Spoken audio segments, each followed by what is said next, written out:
that you will fail your way to greatness. Most people allow their fear of failure to outweigh their desire to succeed. When you're willing to fail again and again and again, when you make up your mind to become unstoppable, when you make up your mind to become a no matter what person, then that will then give birth to a part of yourself that you don't know right now.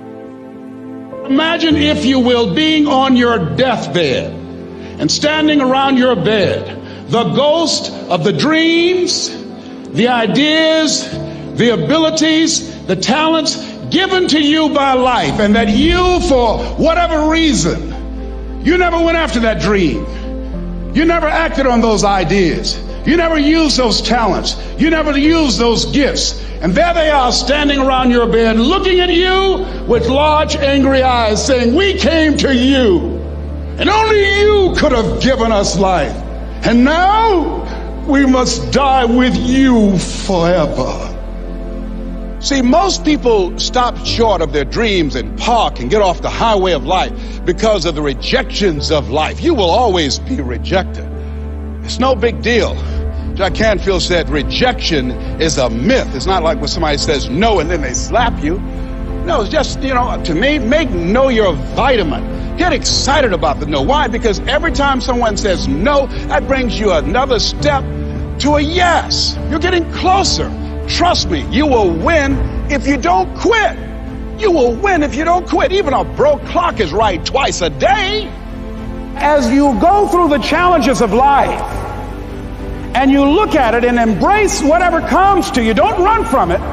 Step toward it. Don't try and duck it like most people do. See, most people want it easy. See, if you easy come, easy what? Easy go.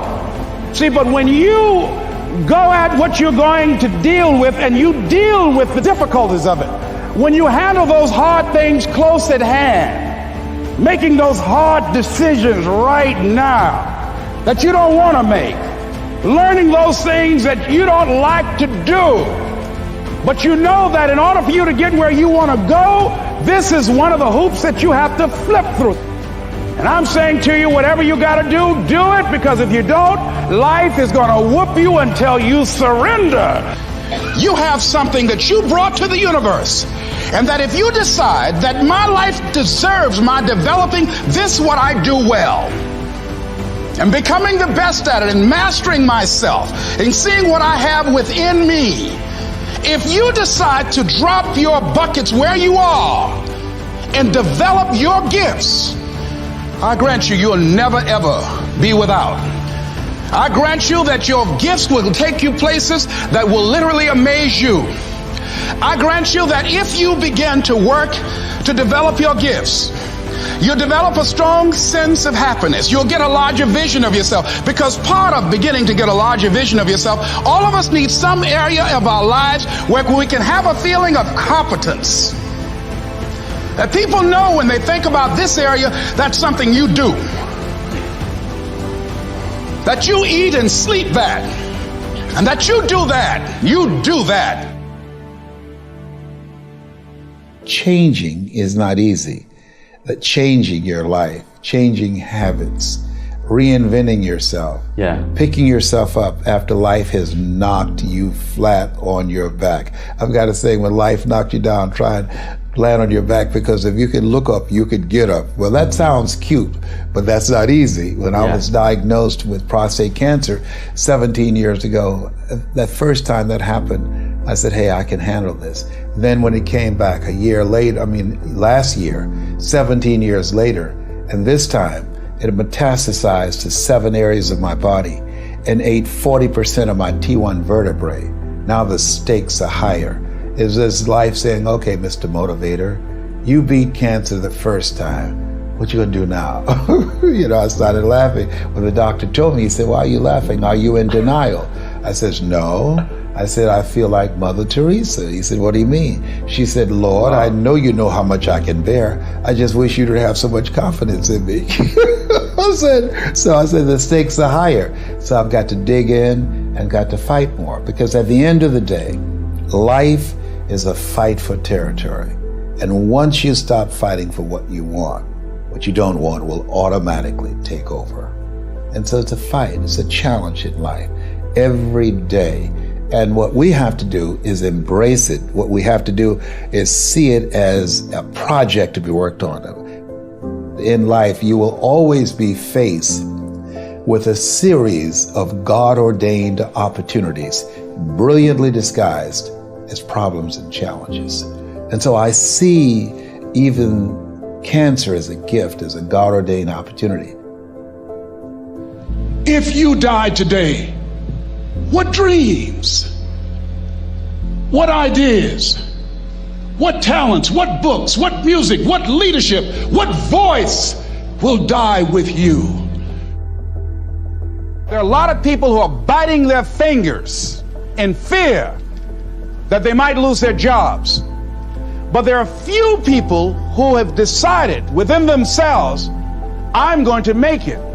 Some people aren't waiting to be cut. Some people are moving on their own because they feel within themselves, I've got what it takes to make it. They're not afraid about tomorrow because of how they see themselves, because of what they feel that they deserve, because of what they feel that they can create for themselves. Because these people have decided, as they look at the future, as they look at themselves, there's a way. Where there's a will, there's a way for me to begin to create a way out of no way. And when you have that kind of consciousness, when you have that kind of spirit, nothing can stop you. Nothing.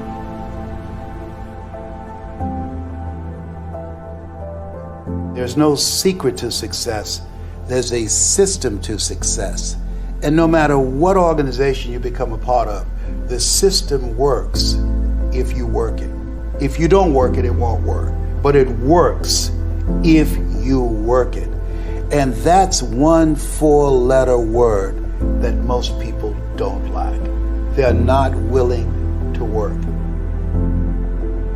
There are winners, and there are losers, and there are people who have not discovered how to win.